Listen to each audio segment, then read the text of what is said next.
Human body के muscles और structure को डीपली स्टडी किया और अपने आर्ट वर्क्स में उनको वैसे ही डिपिक्ट किया जैसे वो असल में दिखते हैं। यह रियलिज्म और एक्यूरेसी मॉडर्न आर्ट का फाउंडेशन बन गया और आज भी आर्ट के वर्ल्ड में रियलिज्म इंपॉर्टेंट माना जाता है।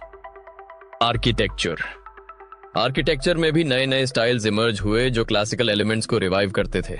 रेनेसांस पीरियड में आर्किटेक्चर में नए स्टाइल्स आए जो क्लासिकल स्टाइल्स जैसे सिमेट्री और प्रोपोर्शन को रीइंट्रोड्यूस करते थे। रेनेसांस के आर्किटेक्ट्स ने एंशिएंट ग्रीक और रोमन स्टाइल्स को दोबारा से अपने डिजाइन्स में इनकॉर्पोरेट किया और बिल्डिंग्स में बैलेंस और हार्मनी क्रिएट करना शुरू किया। आर्किटेक्चर में डोम्स, कॉलम्स और आर्चेस यूज किए गए जो ग्रीक और रोमन आर्किटेक्चर से इंस्पायर थे। इन क्लासिकल आर्किटेक्चरल एलिमेंट्स में डोम्स, आर्चेस और कॉलम्स यूज होने लगे जो हार्मनी और सिमेट्री को रिप्रेजेंट करते थे।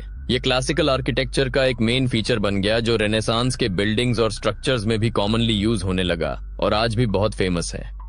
The first printed book. Printing press का इन्वेंशन भी रेनेसांस पीरियड का एक मेजर टर्निंग पॉइंट था।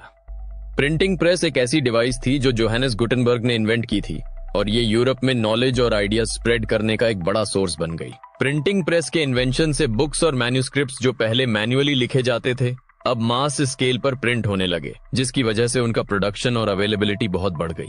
जोहानेस गुटेनबर्ग ने यूरोप में फर्स्ट प्रिंटिंग प्रेस बनाया और यहां से फर्स्ट प्रिंटेड बुक प्रोड्यूस हुई, बाइबल। गुटेनबर्ग का इन्वेंशन इतना इम्पैक्टफुल था कि यूरोप में बाइबल सबसे पहले प्रिंटेड बुक बनी। पहले के जमाने में सिर्फ चर्च या वेल्थी लोगों के पास बुक्स होती थी क्योंकि वो हैंड रिटन होती थी और उनकी कॉस्ट हाई होती थी।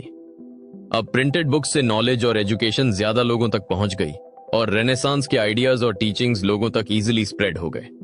प्रिंटिंग ने नॉलेज को एक्सेसिबल बनाया और आइडियाज को क्विकली स्प्रेड होने में मदद की।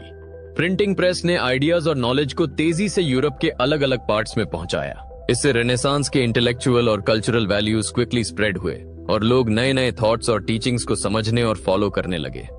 यह पीरियड एक ऐसे मूवमेंट में बदल गया जिसमें इंडिविजुअलिज्म और फ्रीडम ऑफ थॉट प्रमोट होने लगे। A new concept of human beings. Renaissance thinkers ने ह्यूमन बीइंग्स को एक नए नजरिए से देखना शुरू किया। रेनेसांस के थिंकर्स जो ह्यूमनिस्ट मूवमेंट से इंस्पायर थे ने ह्यूमन बीइंग्स और उनकी इंडिविजुअल कैपेबिलिटीज पर फोकस करना शुरू किया। यह पहली बार था जब लोग रिलीजन के बियॉन्ड इंसान के पोटेंशियल और अचीवमेंट्स को अप्रिशिएट करने लगे। पहले लोगों को सिर्फ रिलीजियस टर्म्स में देखा जाता था, लेकिन अब इंसान का अपना इंपॉर्टेंस और पोटेंशियल रिकॉग्नाइज किया जा रहा था। पहले लोगों को प्राइमरीली रिलीजियस टर्म्स में देखा जाता था, लेकिन अब ह्यूमनिज्म के इम्पैक्ट के वजह से ह्यूमन बीइंग्स को सेंटर में रखा गया।